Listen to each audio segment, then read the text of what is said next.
Assalamualaikum warahmatullahi wabarakatuh. Salam Om Swastiastu. Nama budaya, salam kebajikan. Salam sejahtera untuk kita semua. Syukur alhamdulillah kita semua masih diberi kesehatan oleh Tuhan Yang Maha Esa. Terima kasih kepada Ibu dosen kita tercinta, Ibu Mutiara Rani, yang telah memberikan tugas mata kuliah yang kali ini saya rasa cukup berbeda ya dengan tugas-tugas yang lainnya. Karena kita harus membuat suatu video untuk mempresentasikan tugas kita, mata kuliah hukum adat. Pembahasan kita temanya tentang putusnya perkawinan. Baik, untuk mempercepat video kita kali ini, kita akan mulai pembahasannya. Berikutnya kita mulai. Terima kasih Bang Bani yang telah mengintroduksi diskusi kita, dan terima kasih juga teman-teman atas partisipasinya. Kali ini saya akan membahas terkait putusnya hubungan perkawinan berdasarkan perspektif hukum nasional, yaitu Undang-Undang Nomor 1 Tahun 1974. Yang pertama yang perlu dibahas yaitu soal definisi. Kira-kira apa yang dimaksudkan dengan putusnya perkawinan menurut undang-undang ini? Putusnya hubungan perkawinan menurut undang ini berarti berakhirnya ikatan suami istri yang sah secara hukum dan agama. Dengan kata lain, perkawinan yang tadinya mengikat dua orang menjadi satu secara resmi tidak berlaku lagi. Dan kemudian pertanyaan berikut yang penting adalah, apa yang menyebabkan terjadinya putusnya hubungan perkawinan? Dalam Undang-Undang Nomor 1 Tahun 1974 tentang perkawinan ada beberapa aspek. Undang-undang ini menjelaskan kira-kira 3 aspek. Yang pertama itu putusnya perkawinan karena kematian. Yang kedua, putusnya perkawinan itu karena perceraian. Dan yang ketiga, putusnya perkawinan itu atas keputusan pengadilan. Yang pertama, penjelasan soal putusnya perkawinan karena kematian. Kematian itu memberikan makna bahwa sebuah perkawinan secara otomatis putus apabila salah satu pihak itu meninggal dunia. Sementara perceraian yaitu hanya dapat dilakukan depan sidang pengadilan setelah pengadilan yang bersangkutan berusaha dan tidak berhasil mendamaikan kedua belah pihak. Tentang perceraian dapat dibaca dalam pasal 39 terkait alasan perceraian dan macam-macam, itu ada di pasal 39 undang-undang yang telah saya sebutkan di atas. Kemudian putusnya hubungan perkawinan itu karena keputusan pengadilan. Ini mencakup pembatalan perkawinan berdasarkan alasan-alasan yang sah menurut undang-undang. Baik, kira-kira itu ya teman-teman ya. Terima kasih banyak Pak Heri atas pemaparannya tentang perspektif hukum nasional. Oke, selanjutnya tentang perspektif hukum Islam yang akan disampaikan oleh Ibu Jihan. Silahkan Ibu Jihan, tolong disampaikan tentang perspektif hukum Islam. Terima kasih Bang Bani dan teman-teman atas kesempatannya dalam materi ini. Saya Jihan Aura Chandra dari kelompok 3. Saya akan menjelaskan materi tentang putusnya perkawinan dalam hukum Islam. Yang kita ketahui, pernikahan itu dalam Islam ada sesuatu hal yang sangat sakral, dan apabila hubungan tidak dapat dilanjutkan maka harus diselesaikan secara baik-baik. Salah satu nama lainnya adalah cerai. Cerai itu meskipun sesuatu yang sebaiknya dihindari dalam Islam, tapi kalau memang tidak ditemui kecocokan, ya nggak masalah. Bahkan cerai bisa jadi wajib kalau sekiranya akan membahayakan salah satu darinya. Dan orang yang memilih jalan perceraian bukan berarti salah satunya jahat atau buruk. Bisa jadi ya karena nggak cocok aja, dan sudah diupayakan untuk menemukan kecocokan tapi nggak ketemu. Ya memang itu mungkin salah satunya adalah cerai. Dan salah satu alasan yang memang jika terjadi perceraian itu terjadi di Muslim ialah suami tidak mampu memberikan nafkah wajib kepada istri. Suami atau istri menderita penyakit menular yang berbahaya dan sukar disembuhkan. Makanya jangan suka jajan di luar, guys. Dan juga terjadi kekerasan dalam rumah tangga atau yang biasa kita sebut KDRT. Adanya penipuan atau paksaan saat akad nikah. perbedaan agama yang tidak diperbolehkan setelah pernikahan dilangsungkan. Dan selanjutnya ada yaitu talak. Jika suami sudah mentalak istrinya 3 kali, nanti kalau dia merujuk lagi harus nikah lagi, tapi nggak tahu istrinya atau suaminya. Teman-teman ya, coba dong yang tahu, coba jawab. Bang Robin, Coba, kan ada tuh nanti dia udah talak terus dia mau nikah lagi. kalau Jian ditalak oleh suaminya, mau nggak Bang Robin nikah sama Jian?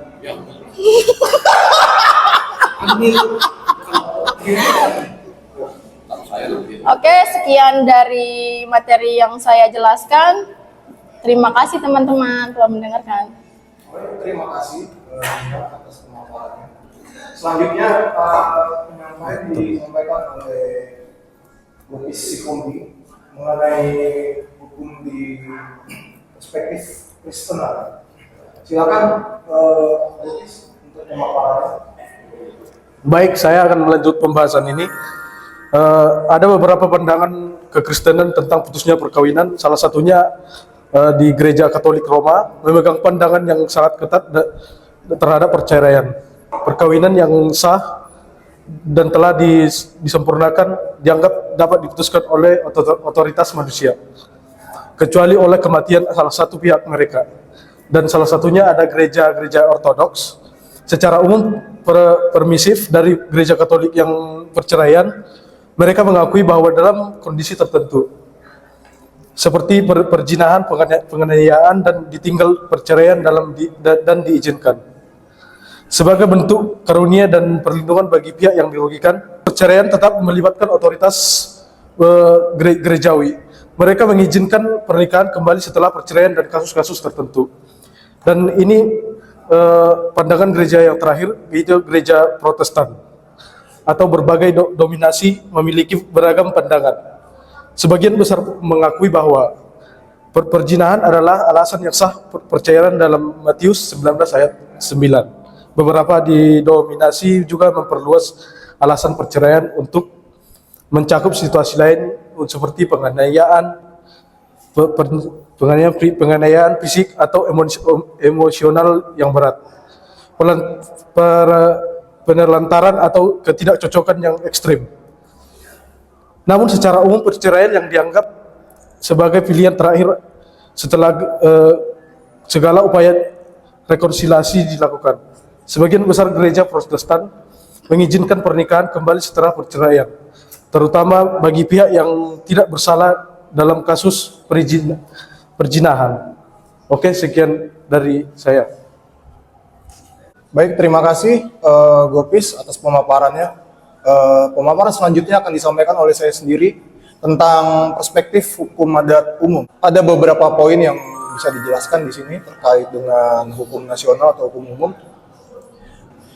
Mungkin yang pertama tentang musyawarah dan peran beberapa para tokoh adat. Sebelum terjadi perceraian, umumnya diupayakan musyawarah terlebih dahulu antara kedua belah pihak, yang mungkin bisa difasilitasi oleh anggota keluarga ataupun tokoh adat itu sendiri. Tujuannya adalah untuk mencari solusi dan mendamaikan dari kedua belah pihak, dari suami istri, seperti win-win solution lah gitu ya. Kemudian kepala adat atau tokoh masyarakat seringkali memiliki peran yang cukup penting dalam proses penyelesaian sengketa perkawinan. Mereka dapat memberikan nasihat, menjadi mediator, atau bahkan memberikan keputusan adat terkait perceraian. Kemudian yang kedua tentang alasan perceraian yang bervariasi. Alasan perceraian menurut adat itu bisa berbeda-beda. Beberapa alasan yang umum itu ada beberapa poin yang bisa kami jelaskan. Yang pertama itu perzinahan. Nah, ini yang cukup sering kali kita temui di beberapa lingkungan kita. Dan juga selanjutnya itu tentang ketidakcocokan yang mendalam.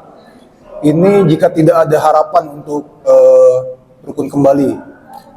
Kemudian kemandulan, terutama jika tujuan utama perkawinan ini adalah harus memiliki keturunan.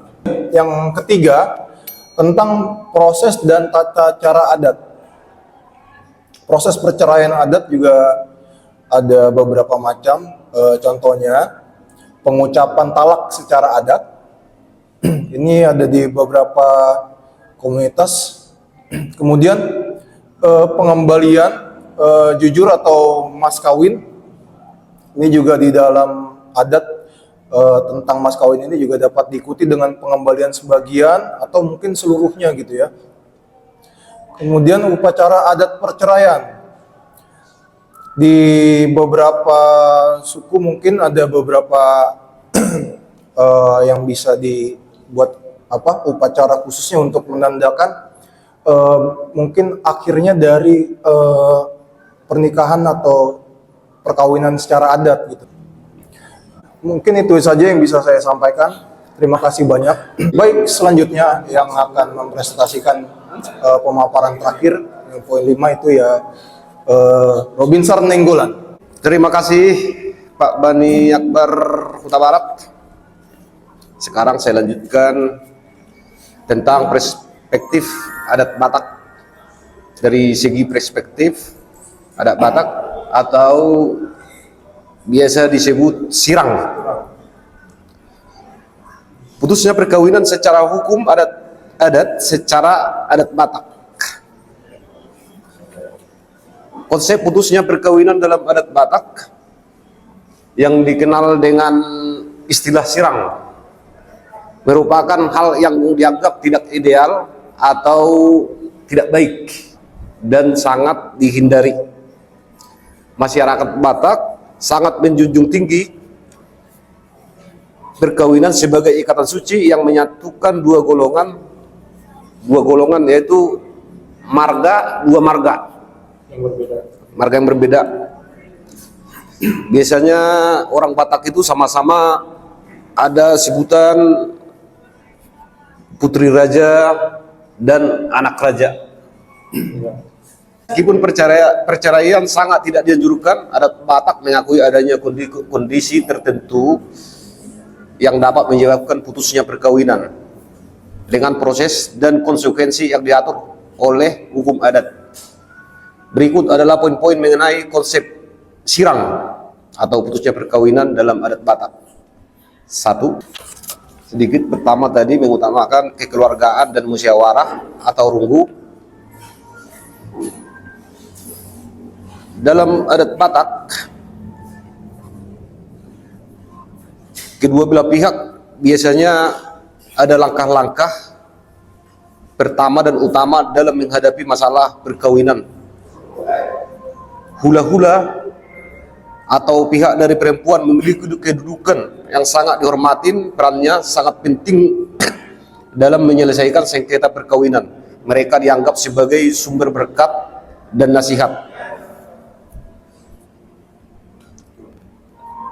Tujuan runggu musyawarah itu adalah untuk mencari solusi terbaik, mendamaikan suami istri, dan mencegah perceraian demi menjaga keutuhan keluarga dan hubungan antar marga. Alasan perceraian yang diakui adat.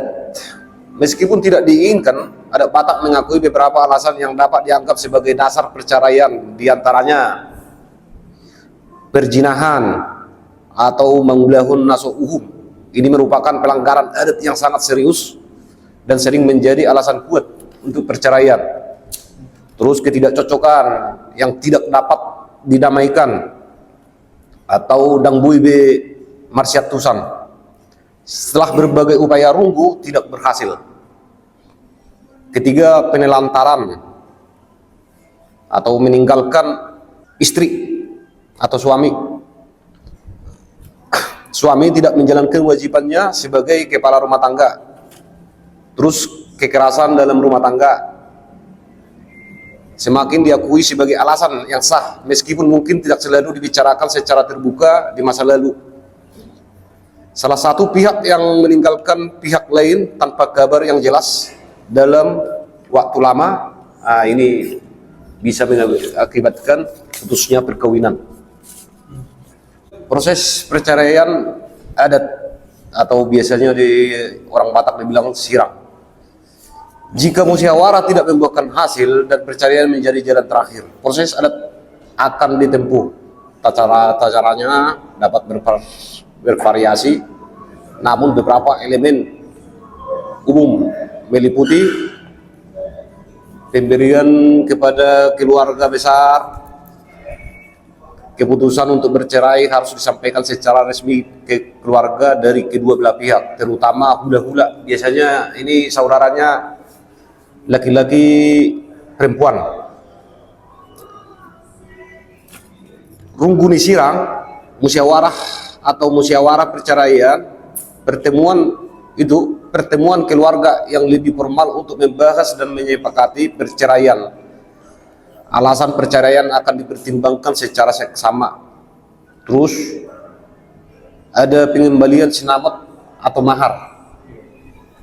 Ini adalah aspek penting dalam perceraian adat Batak. Jika pihak laki-laki yang dianggap bersalah atau atas kesepakatan bersama, sinamot mungkin tidak dikembalikan atau hanya sebagian. Namun jika pihak perempuan yang dianggap bersalah dan mengajukan perceraian, dia atau keluarganya wajib mengembalikan sinamot yang telah diterima saat pernikahan.